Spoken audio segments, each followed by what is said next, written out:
I always like my Scott Steven time is always good time. Yes, Let's see. I probably ought to save this episode, so let me do that real fast. Oh, come on. Come on. What's taking this so long? There we go. All right, we're going to do episode, what is this? 22? 23? No, it's 24? 23, I think. Well, according to the template. Oh, okay. Assuming that's right. Yep, that's right, 23. ComicDorks.aup. There we go. All right. Just waiting for it to load, and then we're off to the races. Yay! Yay! Are you still using GarageBand? No, I use 2 copies of Audacity that record to 2 different drives as a backup. Cool. And I probably don't even need to do that because it's working without any real trouble. Oh, you say that, and then... Well, and then the day I say it'll crash. But I've always liked Audacity a lot. It's simple, free. And here's the thing, though. Okay, so I need to back that train up. I record the raw stuff in Audacity. Mm-hmm. I then do some noise removal, equalization stuff. I get some weird line noise on my internet, so it's a way to get rid of that. Yeah. Then I export it as a raw AIF file.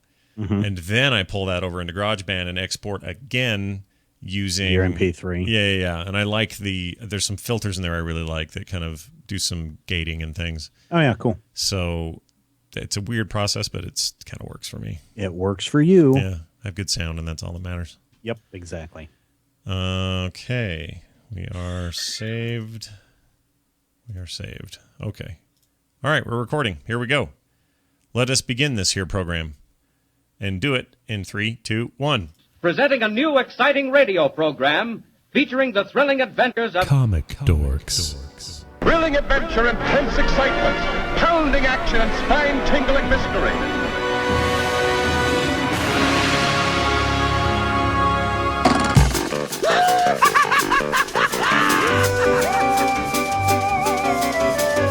Hello, everybody. Welcome back to Comic Dorks, episode 23 of Comic Dorks, where we talk about comic books, the industry surrounding it, and other things connected therein. My name is Scott Johnson. I'm joined today by Steven Schleicher. Hello. Hello, Steven. We're it, man. This is it. 2 of us. What? Yeah, I know. Weird, right? Oh, man. The Scott Kurtz had a thing, and he couldn't make it this week. He'll be back next time, he said, for sure. Yep. We've not heard from Mark. He may pop in. I just haven't been able to get a hold of him. So busy people, man. That's what this is. But we decided some time ago the show goes on regardless. Unless it's just me alone, then that's real dumb. Nobody wants to hear me do this on my own. Well, wait, you've got a whole podcast where it's just you talking. This is true. I actually have a few of them, but you know what it is? You can start that way, but you can never midstream change it to be that. In fact, here's a little tidbit of podcasting info for you folks. If you'd like to start your own podcast, don't start a group cast and then turn it into a solo cast later. I think that's trouble. Yeah. The other way around can work. Start solo, add voices, but not so much. But it's all good, man. I just heard from Mark. Oh, they're having something done to their house today and are not able to come. Not a problem. I'm going to reply and say, no, look at this real-time podcasty sort of information people are getting. We are open. We are free here on the podcast. Anyway, it's good to be here. We're going to talk about some stuff. There's plenty to discover and talk about, so let's do that right now. Wait a minute. Don't leave me here alone. I'll talk. I'll tell you everything I know. Besides, Steven Schleicher here is the brains of the operation, see? Yeah, whatever. Sometimes. So Marvel, who's always got their hand in some comic-to-movie cookie jar idea, because that's their business now, it seems like, anyway. I mean, it's funny, because there are days where I feel like the comics are such an afterthought. Yes. But still, they have to have it, or else this other stuff doesn't have the same cycle as it would if you didn't have the comic end of things. But apparently they are working on a Civil War movie, and that just makes me think about how expensive such a thing might be. Well, so this is really, really weird. For the last couple of days, and really since right before the New York Comic-Con and then after, Marvel has tweeted out and sent us teaser images. At the New York Comic-Con, they announced that Secret Wars, they were going to have an all-new Secret Wars event come out in 2015. Yeah. Then yesterday they tweeted out this Civil War summer of 2015, and it's the same covers that we saw, 6 years ago or 10 years ago, whenever Civil War was going on. The big event that pitted superhero against superhero in the Superhero Registration Act. And then today they tweeted out something that had the Age of Ultron meets Marvel Zombies as something that's coming in 2015. And so, you know, some people are like, oh, they're reprinting Civil War and putting it out, and they're redoing Secret Wars and putting it out. But here's where the Civil War stories gets really, really weird. So yesterday, Variety broke the news that Robert Downey Jr. will be reprising his role as Tony Stark / Iron Man in the Captain America 3 movie that's coming out in 2016, and that this will be the first part of a Civil War movie adaptation for Marvel Studios. They'll cross it over. Well, I mean, they did a bit of that leading up to Avengers with small story bits, but I did not expect. I heard about this, and I also heard he was asking or was going to get somewhere in the neighborhood of $40 million for his appearance. Yeah, so apparently, according to what Variety has sussed out, now they haven't gotten confirmation from his from CCA, his agency rep, or from Marvel Studios. Apparently, he's getting $40 million for his appearance in Captain America 3, plus a bunch of back-end points. And if Captain America 3 performs better than Captain America the Winter Soldier, he'll get a bonus on top of that.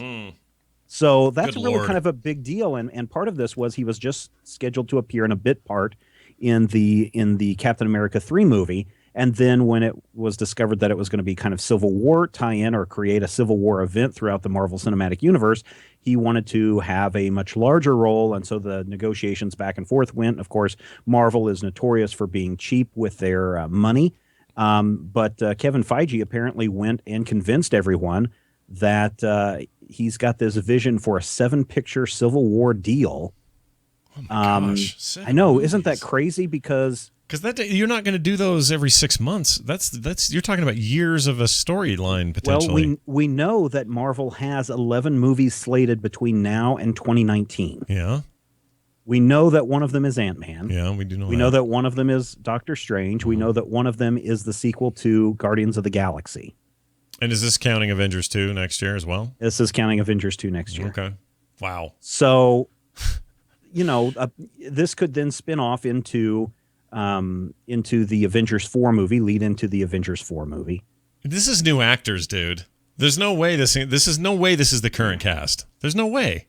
Like, there's no way that Tony. I mean, maybe leading up to it in this right Captain America 3 bit and all that. Right. But I think at some point, if you're talking about that many movies and this far into the future, there's no way it's still Robert Downey Jr. at that point. First of all, I don't know that. Well, maybe he can do it. I don't know. This is unprecedented. If this is truly what's going on. Now, it could just be that Marvel is just re-releasing Civil War or re-updating it for their new readers or whatever. Yeah. But when all of this falls into place, here's the other thing that points to Civil War being a movie. Now, there's lots of rumors, and I don't like to report on rumors at majorspoilers.com. No, you like to spoil real things that are spoilable. Yes, exactly. But there has been talk around the water cooler that Sony and Marvel have been talking about sharing Spider-Man in a movie project projects. Yeah, that was my big question, because I don't know how you do the Civil War storyline and not have Spider-Man in it. That was the big to do, because originally Spider-Man was, yes, a superhero act, and he goes in front of the world and unmasks himself and says that he's Peter Parker, and that was a big to do when Civil War was going on. And then, of course, midway through, Peter Parker saw what was going on and switched allegiances in that story. Right. You can't tell Civil War without Peter Parker being that central character of the unmasking, because everyone knows who Iron Man is. Everyone knows who Captain America is in the Marvel Cinematic Universe. Who is the character that you can unmask? You can't. Hawkeye's out there. Black Widow's out there. The Incredible Hulk? I don't think so. Right. I didn't think about that either. So there's all sorts of very important. I mean, the whole point of Civil War is the unmasking of the heroes. That's the entire impetus for the political intrigue around it. Like, everything about it is revealing who these people are, and you've already got most of your, at least on the Marvel side, most of these characters, everybody knows who they are. You're totally right about that. Spider-Man would have to, I mean, maybe they have time over at Sony. If they truly were going to share the character, they could do the unveiling. Well, and we've already seen that they're sharing Quicksilver and Scarlet Witch. Oh, right, yeah. I forgot about that. That's with is that Sony or is that Fox? Whoever. It's Fox. Well, we don't know about Scarlet Witch, do we? Oh, no, I guess it would have been Fox, because she was in that final scene with the stuff. So that is Fox, yeah. So, in other words, it's not unprecedented that these studios could work out a deal to share characters, but to share I get sharing ancillary, smaller role characters, but sharing your big, beefy #1 box office name, that's really crazy. Well, speaking of no name, The Amazing Spider-Man 2 didn't do super well at the box office. Now, it didn't lose money, but it also didn't break box office records. Sony Entertainment, or Sony as a corporation, is suffering financially. Maybe not in some of their divisions, but they have closed up some of their other divisions because of the poor performance. So if Disney came along and said, hey, we want to give you $30 million to let us use Spider-Man in our movie, or maybe we can work together in Sony in this big Civil War arc. You've got Captain America 3, then you can have the Spider-Man, and we'll make sure that we work together for that Spider-Man portion of it. And then it comes back around and wraps up with the Avengers 4. Yeah, I could see that. I mean, who knows what kind of deals are going on. It's such a crazy time, though. I mean, just think about what we're saying here. Like, what we've done is we've turned, this kind of ridiculous, well, it's a really good story, don't get me wrong, but it's a comic book story. Right. And we've basically moved it into the world of incredible high finance, incredible amounts of money, important, like, economic decisions are based around whether or not Spider-Man can hang out with the other guys. Like, it's the weirdest, what a weird thing to even talk about, Well, but here's the other thing. Marvel teased this particular image of Captain America and Iron Man pulling on Iron Spider, Peter Parker in that costume. There are many other covers from Civil War that show Iron Man and Captain America fighting each other face to face. Yeah, big time. If that was going to be your teaser and you weren't planning on doing anything with Spider-Man, why would you use that image of Spider-Man in that series? Yeah, that does seem to support the theory.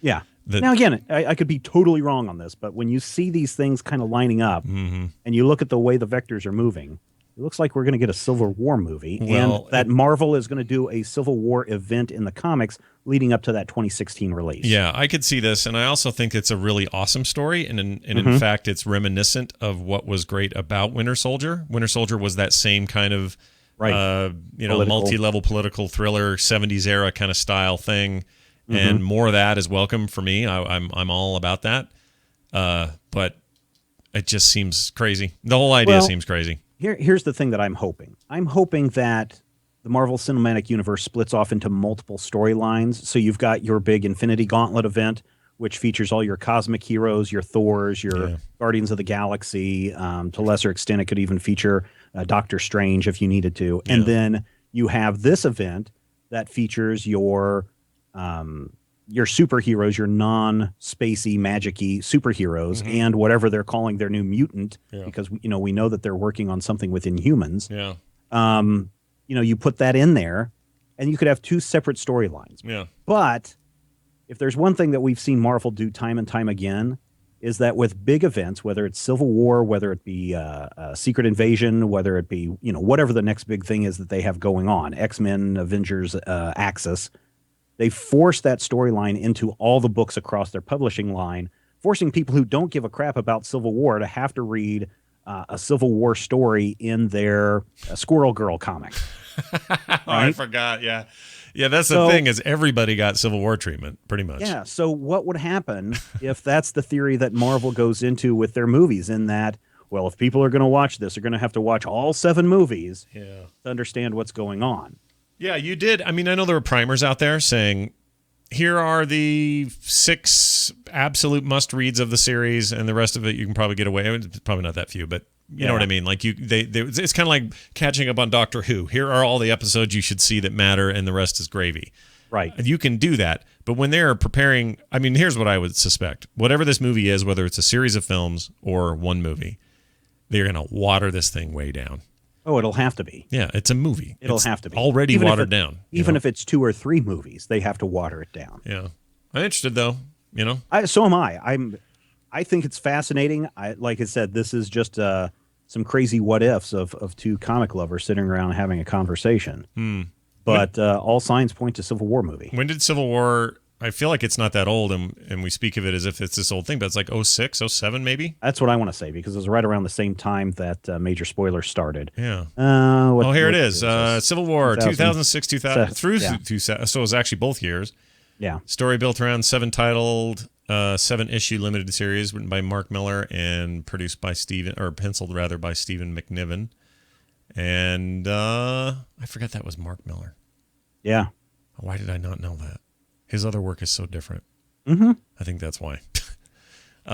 Yeah, I mean, whatever. If whatever comes out of this, we win, I suppose. It seems really ambitious. If Tony Stark is really getting that kind of money for what can really be tantamount to a somewhat cameo, unless it's like Black Widow level. Yeah, no, this is more than just Captain America showing up in the Thor movie as Loki in disguise. This is more than that. This is Robert Downey Jr. playing a significant part in the Captain America 3 movie. Okay, well, watch for more. We will certainly be talking about it here. So Salt Lake, I keep wanting to bring up Salt Lake. New York Comic-Con ended this weekend. Ended yesterday, not forever, just for this year. And there's talk it was bigger than San Diego. What the hell happened in New York? Senior Vice President Lance Fensterman put out the number, 151,000 unique attendees. Wow. 151,000 unique attendees. San Diego Comic-Con, of course, caps out at 130,000 unique attendees. Yeah. Technically, according to this article, New York Comic-Con beat out San Diego Comic-Con last year with 133,000 attendees. So that puts Salt Lake in third, does it?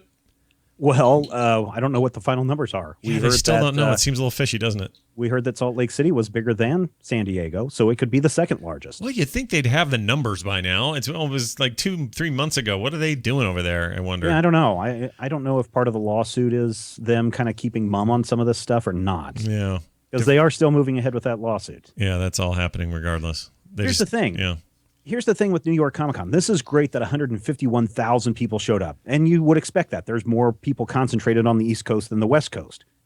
Thing is, all the comic book publishers, except for Marvel, well, I shouldn't say all of them, but a large number of comic book publishers have moved west. Yeah. I don't think... DC being the biggest deal, right? Because they moved, them moving to California from New York is crazy. Yeah. Here's the thing. George Clooney showed up to talk about Tomorrowland. You did have some big names in attendance, but you're not going to see the New York Comic-Con turn into this big movie, TV show spectacle that the San Diego Comic-Con has become because it's too far to fly, everybody. Right. It's the LA proximity in San Diego is really what makes that thing a big deal for them. Right. Yeah. Right. I agree with that. None of them will be. Like unless Hollywood moves somewhere else. San Diego's got the lock on that, I think, in a lot of ways. Well, California is desperately trying to keep Hollywood productions in state now. Well, that's a good point. Yeah, because too much Canada, man. They can't have all that Too much Canada, Australia, Louisiana, everywhere else. Atlanta is Detroit, killing it. Yeah, Salt Lake used to be huge. I don't know what happened. We quit doing tax benefits or something. I was going to say something about that you just briefly mentioned, that Land of Tomorrow deal.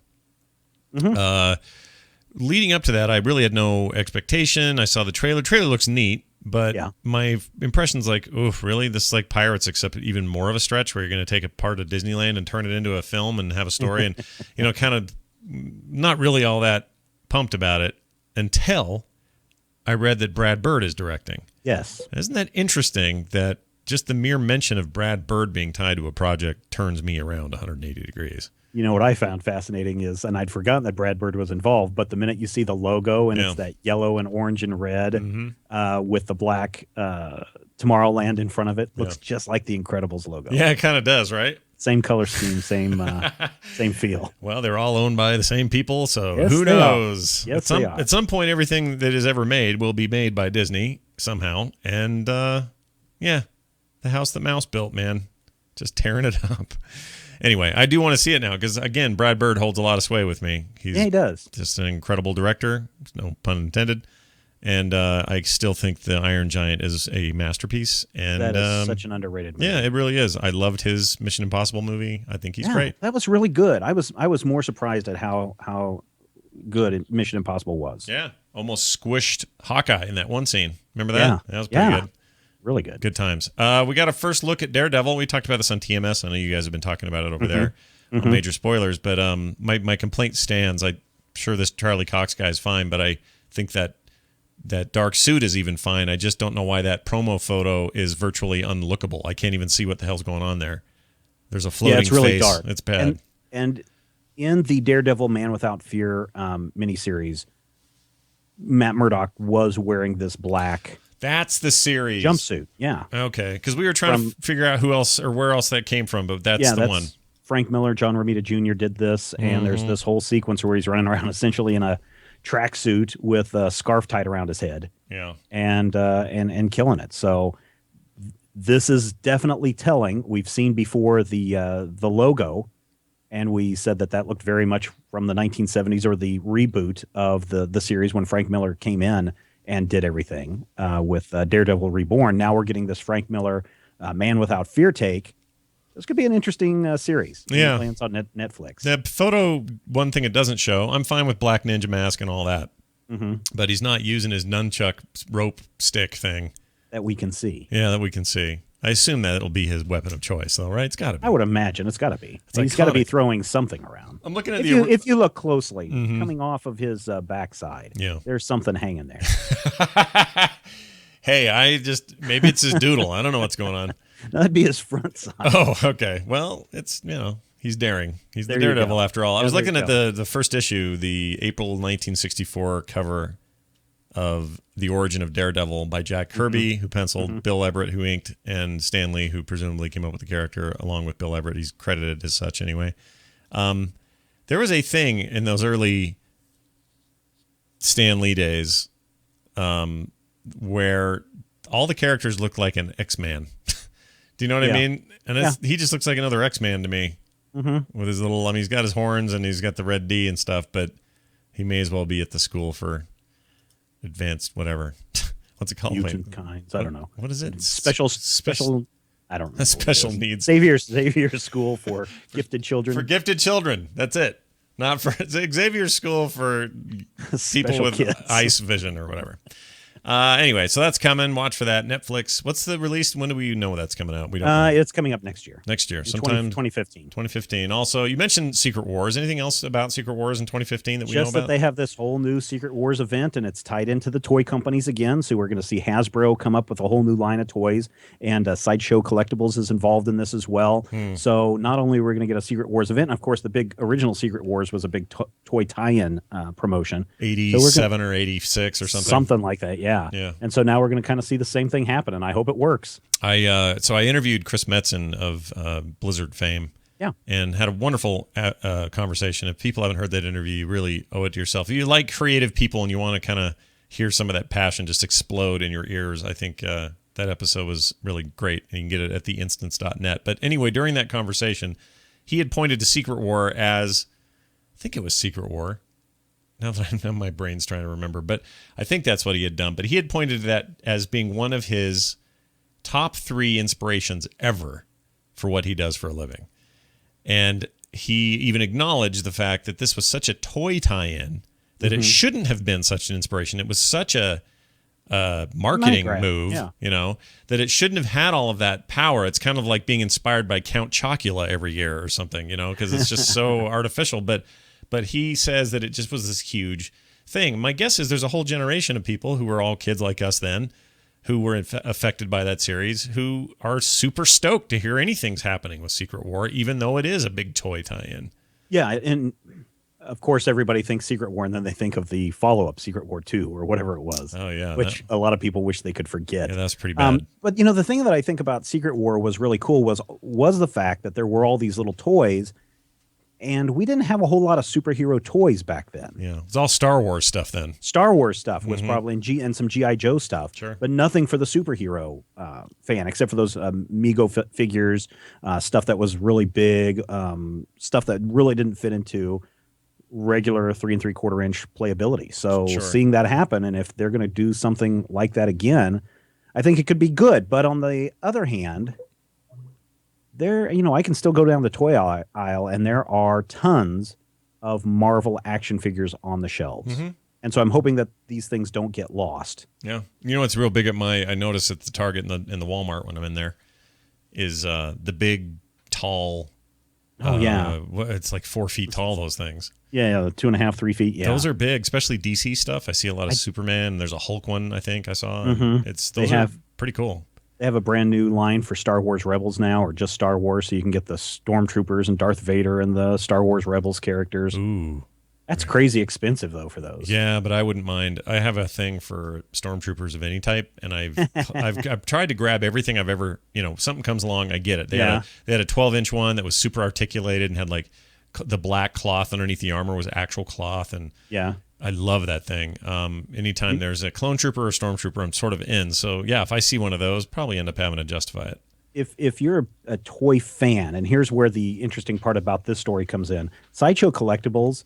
Yeah, they do the big statues and they do the really cool figures, but where they really excel is their partnership with Hot Toys, which are the ones that do these 1/6 scale, super articulated figures that just look super realistic. Those are cool. I think it would be very cool. They've recently come out with a Black Widow 1/6 scale. They just announced Star-Lord from Guardians of the Galaxy is going to be their new one that comes out in March. Nice. Just imagine if they did the whole Secret Wars in that 1/6 scale line. Super articulated, super realistic, details beyond belief. Oh, man. Oh, people are going to be buying those. Well, how much are those? Like the Black Widow one? What's that? The Black Widow, I don't remember what the Black Widow one. I want to say like $169, $199, something like that. The Star-Lord one that's coming up is $249, and they have a 1/6 scale Marty McFly from Back to the Future, which I think was $250, something like that. And they also have the 1/6 scale DeLorean, which was $600. Wow. Yeah. So it occurs to me, we always talk about how comic books are heading toward a time where they're just not valuable anymore because anything made after like 92 is just in such abundance that there's no point. And moving forward with so much digital, it's like, well, what are we even doing here? But it occurs to me that these kinds of things that you're describing here are the things that will be worth the money. I think so. I think those are the things because they are limited edition. A lot of the statues that I've purchased are 500 or less, 1,500 or less. Yeah. And they are super well crafted. You do have to spend some money, but 20 years from now, when everybody else's are broken and mine are still in a box somewhere or been sitting on a shelf for 20 years, those are going to be worth something. Yeah, I agree. That'd be cool. Sell those for a chunk of change. It's an interesting way to keep that part of the business alive while the comic part of it won't probably. There's still going to be a lot of money for anybody who finds an untouched Superman one or whatever. That'll always be a thing. But if if you're saying to me, dude, I got a Spawn number 80. Yeah, nobody cares. Yeah, merchandising is where it's at as far as the studios and the publishers making their money. But limited edition collectibles go like gangbusters, and they don't have to necessarily be the rare variant covers. They can be things like these statues or these toys, or I know that this year all the Guardians of the Galaxy costumes that they sell for Halloween. Yeah.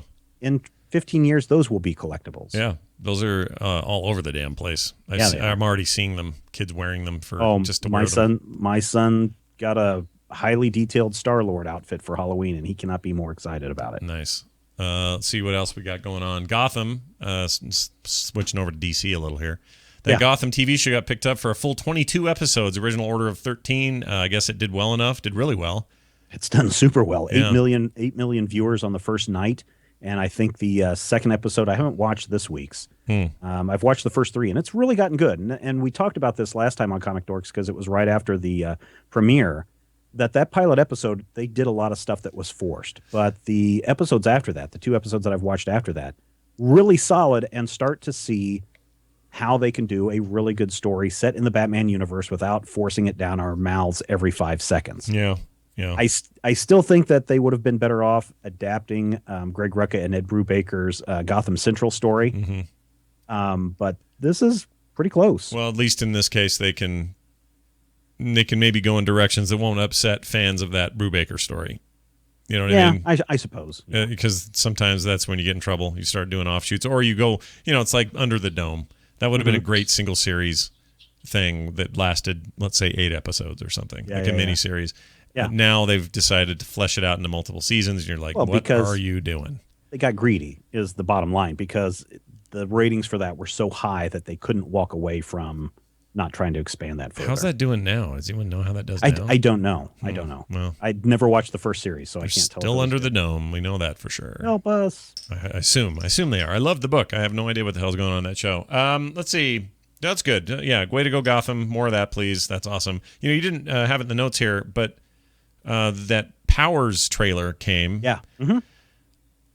Maybe I'll save this for what I'm reading because I have important. You've read that whole or most of the early Powers stuff, right? Okay. Yeah. When we get to what we're reading, don't let me forget to ask you this question about Powers because it's perplexing me.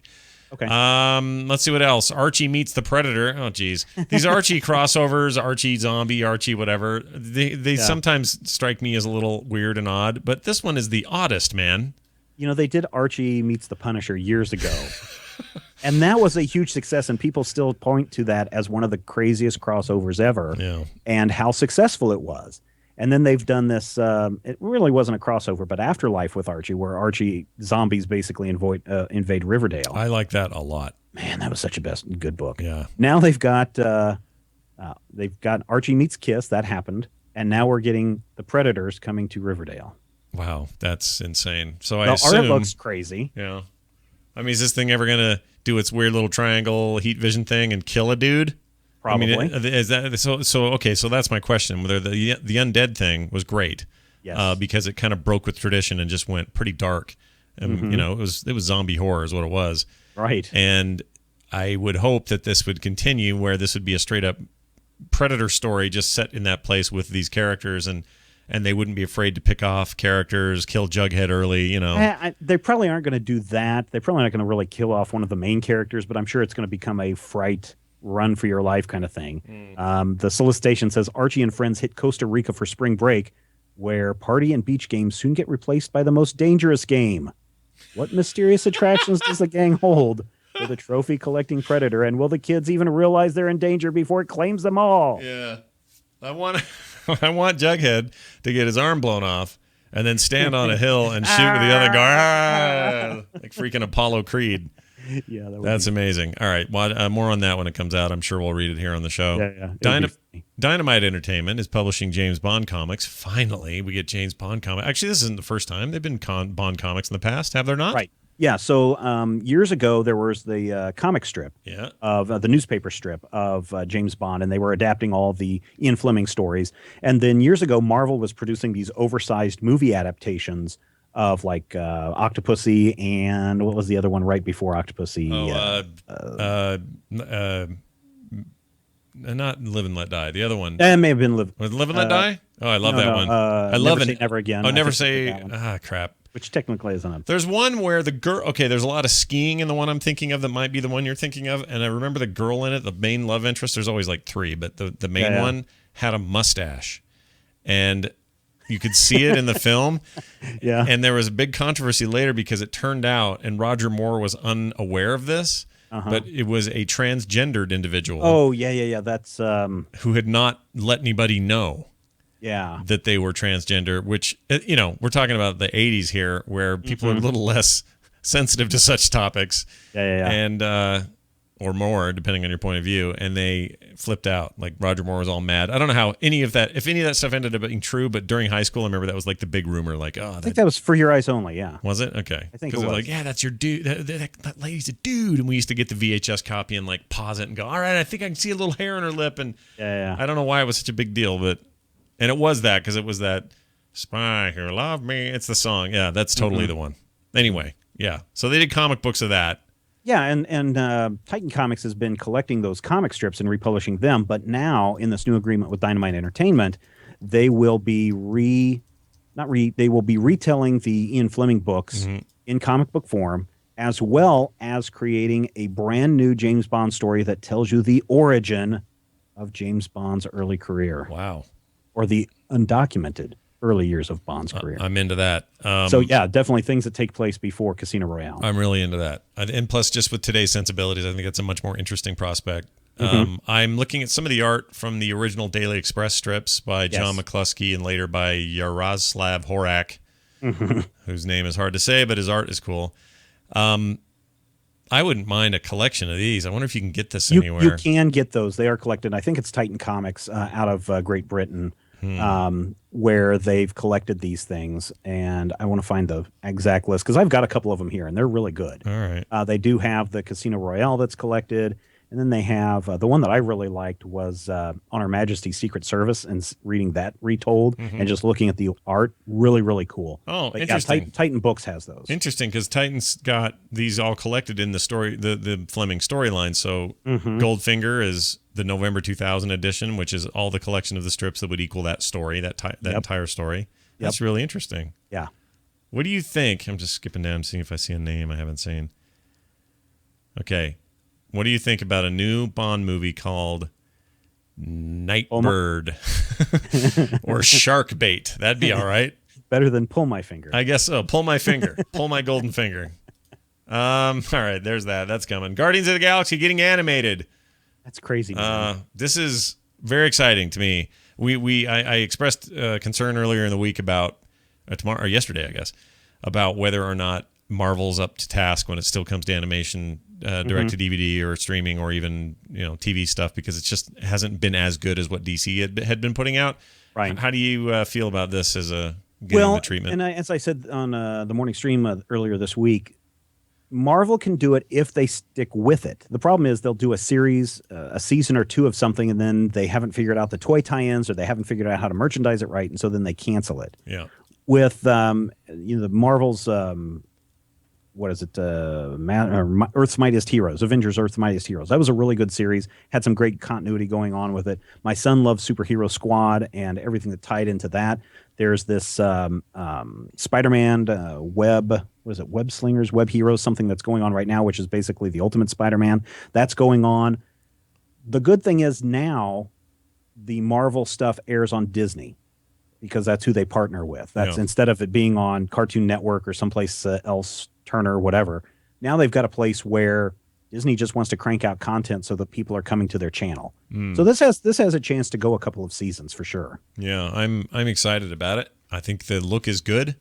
It harkens to the comics and the movies at the same time, which I always appreciate. So bring it. Sounds really good to me. Yeah. Firestorm coming to the Flash. TV show or comics? TV show. All right. So still haven't seen the pilot. I'm hearing great things. God, I watched the pilot last week. Yeah. And I was like, this is the best DC television show ever. Yeah. Ever. That's what everyone keeps telling me. Everyone's saying it. I was excited about Gotham. Yep. I liked the first couple of seasons of Smallville, but man, this is awesome. And there's a bunch of Easter eggs thrown in this first episode that was left out. One of them is the fact that in the Star Labs, and this is spoilers for everybody, one of the scientists, her name, she eventually becomes Killer Frost, or that name in the comic books becomes Killer Frost, a villain. Well, the other guy, the younger kid, that's the sidekick scientist. His name is the same one as Vibe from the comic strip. Yeah. We know that Brandon Routh is coming on to play the Atom. Yeah. They did mention in the series that the girlfriend of Killer Frost, Ronnie Raymond, disappeared during this big explosion event, and now we learn that the CW or Warner Brothers or whoever has cast Alias's father, Victor Garber, as Dr. Martenstein, who's the other half of Firestorm. All right, fine. Victor Garber, isn't that guy? He's like 1,000 years old, isn't he? He seems like it. I think he's just prematurely gray.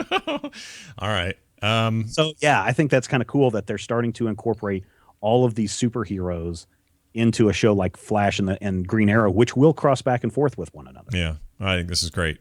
I'm glad to hear that's doing well. And boy, unlike Arrow, which has really picked up and is kind of awesome now, had that kind of slow CW start to it.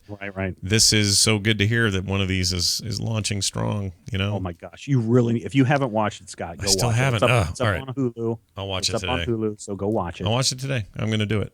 I'm sick of being so late to these damn things. It's because I'm a plugger and I'm always waiting for some streamy way to do it. I'm kind of that way too. So anytime that there's a new show on, I'm getting it like a day later because I buy a season pass on iTunes. Yeah. And so I'll get it a day later, but that's fine. I can go sit down, have lunch the next day, and watch the show in 45 minutes and be done with it. All right. So I'm good with that. I'm in.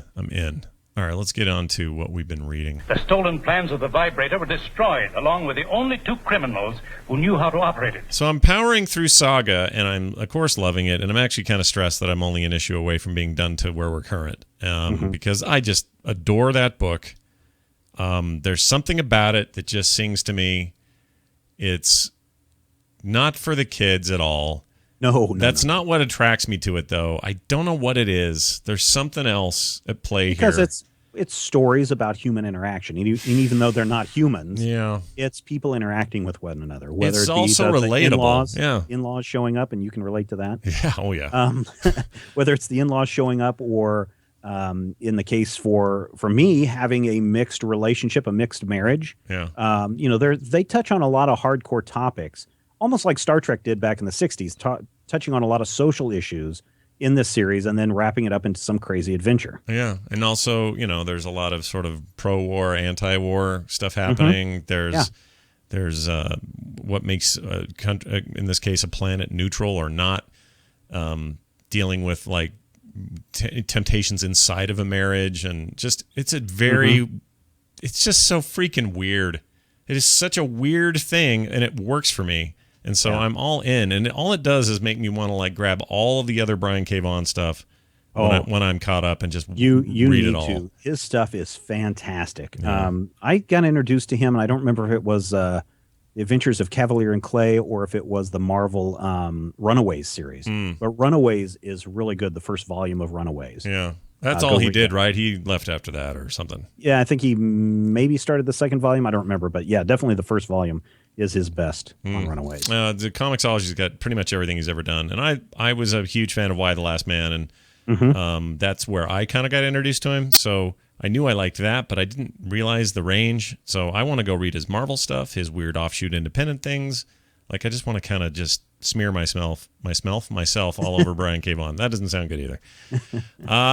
Anyway, so I'm reading that and loving it. I'm trying to read Powers. So I saw the Powers trailer. Did you start with the first volume? Yes. So I'm starting with what's the name of it?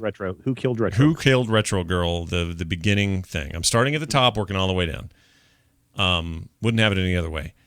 A couple of things happened. So this is all in conjunction with what I think looked like an awesome trailer for that PlayStation Network produced Powers series. I'm really excited. I did not realize that was that Coppola guy, the dude from District 9 in there. That's the main dude. That threw me for a loop, and I really like him a lot. So excited that he's even in the thing. They're also seem to be not holding back. It's looks violent and languagey, and it looks like it's going to be a good adaptation. Best I can tell. So that made me think, well, geez, Scott, maybe you should read Powers now because, you need to know what you're doing here before you go see the movie or the show. So I bought some initial issues. The first 6, I think, encompass that first story arc. I am immediately turned off by the artwork. I hate the Michael art. Ivan Oeming's artwork is a little different because it's got some hard edges to it. It's not rounded like what you normally see. He does some things with perspective that I think are interesting. Where he will use some panels which look like they're shot with a very wide lens, or he'll use something that's shot from well below eye level or way above eye level. And I can see where some people don't like it, or it takes some getting used to. Well, there's kind of a Bruce Timm thing happening. Which I don't mind. I like that. In fact, what's the one you recommended so many years ago that I'd still pick up and read here and there? That giant hardbound. Oh yeah, that's the Darwin Cook's Final Frontier. Final Frontier. I freaking love it. It's got this kind of Art Deco 60s era style to it. I love that style, and I thought I was going to get that here, and I'm not feeling it as much. I don't know what it is. It's just, how some people's art is just off-putting, and some people love it, and so this isn't, it's just me. I'm sure it's working for everybody else. So it's taken a little bit for me to get past that. But I'm having a hard time having the dialogue just grab me. Like, I don't know what it is. Maybe I need to just start over. Have you read a lot of Brian Michael Bendis stuff? Some, yeah, here and there. Did some X-Men stuff and something else I can't remember. But I'm not, The biggest complaint that people have generally with Brian Michael Bendis's work is that it's so...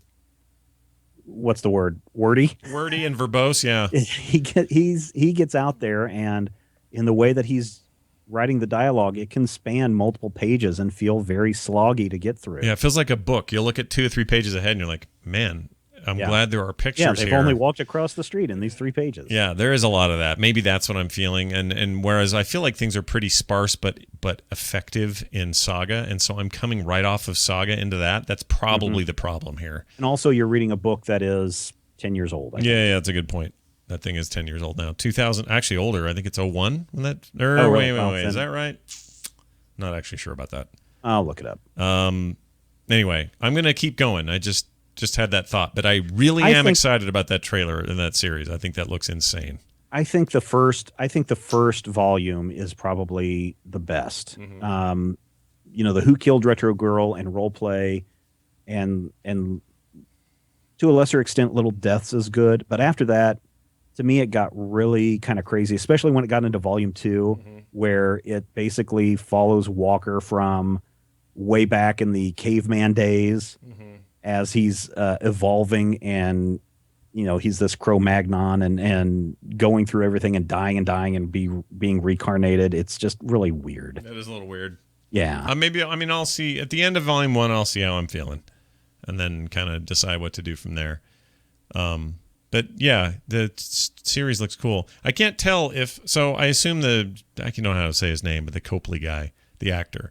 I assume he's playing this detective. Yes. Okay. Walker. If he's playing Walker, who is the girl? The African American girl is playing who? That's his partner. In the book is she's a white girl, Dina Pilgrim. Okay, that might be. And so I think they've just that's fine. Just found a good actress to play the role. It's totally fine. I just find myself doing that, going, all right, whose face is whose here, and I got to match up these characters and see what they're keeping or not. And all we've seen is a trailer, so who knows what the show will do. But. Yeah. No, she's definitely, I think they say Pilgrim in there, and she's his partner, and she's got to learn what it, and in the story, that she's this cop that's been moved up, and now she's part of the superpowers group, and the superpowers group goes and investigates who's killing superheroes or crimes that involve superpowers, people with powers. And that's where the title comes from. Right. I think the most interesting thing about that series is that you've got someone like Christian Walker, who is this former superhero. He's lost his power. You haven't gotten far enough, so I won't spoil it for you. But I think the coolest technology is they throw them in this green room that irradiates something that kills their powers while they're doing their interrogations. I think that's the most fascinating part of the whole book. Yeah, it's interesting. Is that they found ways to negate powers. Oh, and before people go too crazy, it's DC: The New Frontier, not Final Frontier. I know people were already screaming and already firing up their comment section to let us know. We're getting artificially excited about a Star Trek comic that's not happening. That's what I've been up to. What have you been reading? I have really fallen in love with Lumberjanes. It's now this week the 7th issue comes out, and it's a story about all these very strong female characters, these girls at an all-girls camp, and the crazy, mysterious adventures that they're having. It's kind of like I don't even know what to compare it to. But they're going and they're at this camp, and there are vampires and there are, werewolves and crazy monsters that are trying to kill them. There's a whole issue where velociraptors attack the camp. And at the same time, there's also this thing of maybe one of our characters is more than she claims that she is. Yeah. And maybe a reincarnation of like a Greek god. Oh, weird. And it's really weird. It's really bizarre. And it really hits, and the art is fantastic. It really hits on all cylinders for me. And I really, really like this book. I love the art. The art is awesome. The other one that I just am simply gaga over is Gotham Academy. The first issue came out a couple of weeks ago, and it's basically Harry Potter meets Batman. Wow! And it's set at the Gotham's most prestigious private academy, Gotham Academy, and you've got 2 girls who are going there. One's brand new. One's been there a couple of years. Olive, who's the older girl, is going through her own personal issues, somehow involving Batman, and there's some mysterious thing tromping around the grounds of Gotham Academy, and they're going to go find out what it is. And interesting. Does it feel Harry Potter inspired? Yeah, it really does, and it's very dark and gloomy. There's no magic, but it is this. Let's see this world from a young person's point of view, set in this very gothic academy that, one of the main dining halls looks like, except for the fact that it has a ceiling, looks like the dining hall from Hogwarts. Huh. So how's the story is solid. The artwork is by Carl Kerschel, which is just fantastic. They have interesting professors and stuff like that. It's always interesting to me. We've met the head of the academy, and he looks like a cross between, I don't know. Someone had said he reminds them of Ra's al Ghul. Yeah. So he kind of has that vibe, but you do get a little flash of some of the other instructors, and they do look like they have their own eccentricities, but we haven't really been introduced to them point blank. This first issue takes place on the young girl, and I forget what her name is. Forgot her name, but it takes place all on her first day of school. All right. Yeah. She's the Harry Potter, really. Yeah, kind of. But go read this book, Scott. You will get a kick out of it instantly, and I think you'll really dig on the art. Yeah. Carl Kerschel is just looking at that now. I like weird. It's got this. He's got this unique style. I first saw him years ago when he did this like Flash backup story. Yeah. And I loved what he was doing with speed and lines and form, and I just wanted him to be the artist for the Flash. And of course, then they went with somebody else. And I've just been a fan of his ever since. Well, that's awesome. Well, excellent. That's what we've been reading. If you guys are interested in telling us about series you like and stuff you like reading, send us an email, comicdorks@gmail.com. Got an email here. I'm going to read real quick if it'll come up. Here we go. Sure. It's the Dresden Files conversation from last week. Josh wrote in, says, just wanted to make a suggestion to you and the listeners who are interested in reading the Harry Dresden books. Scott, I know you're a big fan of Audible and audiobooks in general. I assume he means me. So I just wanted to recommend the audiobooks of the Dresden Files. They're read by James Marsders, with the exception of book 13, and he does an amazing job. I've read the physical books as well, but in my mind, he is Harry Dresden. Thanks for the show and all your comics and all the podcasts. Josh from South Korea. I was just listening last night at my son's soccer practice, listening to the first book, Stormfront. And it is good, and I really am hooked on Harry Dresden. And I know that the Sci-Fi Channel had a TV series of that a few years ago. I don't know if that's worth watching. So if one of our Comic Dork listeners out there can fire me off a comment on Twitter or something at Major Spoilers to let me know if it's worth watching, I'd like to track that down. But yeah, I'm becoming a fast fan. Nice. Of Harry Dresden. We got one more email from Guy Brown who says, forget Gotham. There's already a TV Batman series out there, and it's going into its 4th year. Interesting. Says, I was listening to Comic Dorks the other day, and I heard you folks talking about Gotham and how Batman TV show could be pretty cool if done right. Well, you're totally right. There is a show called Person of Interest, written by Christopher Nolan's brother.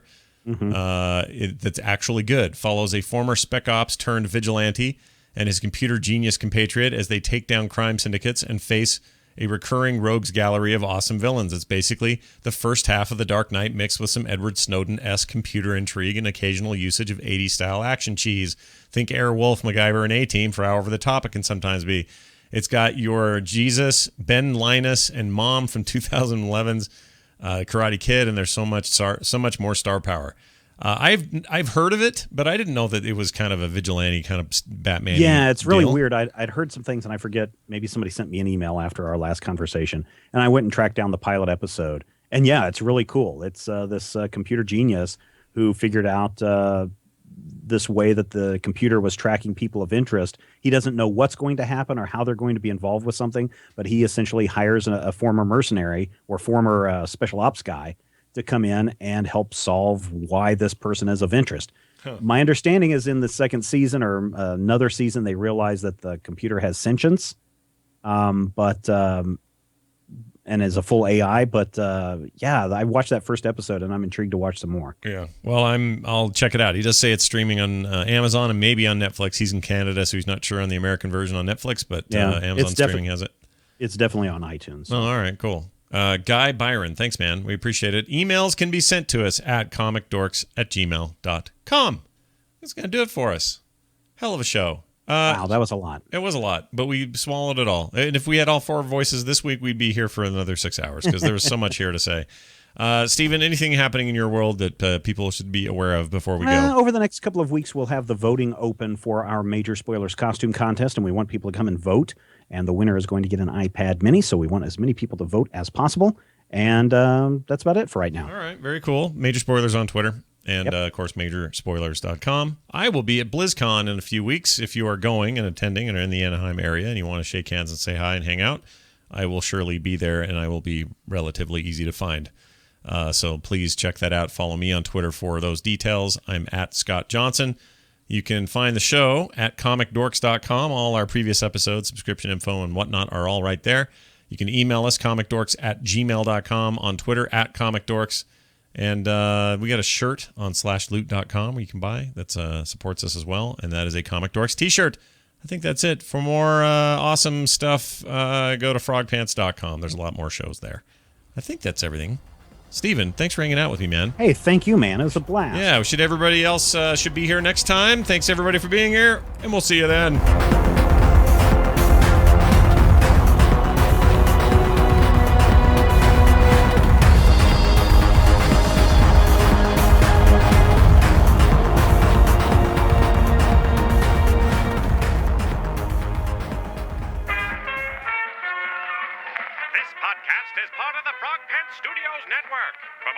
About this and other shows, visit frogpants.com.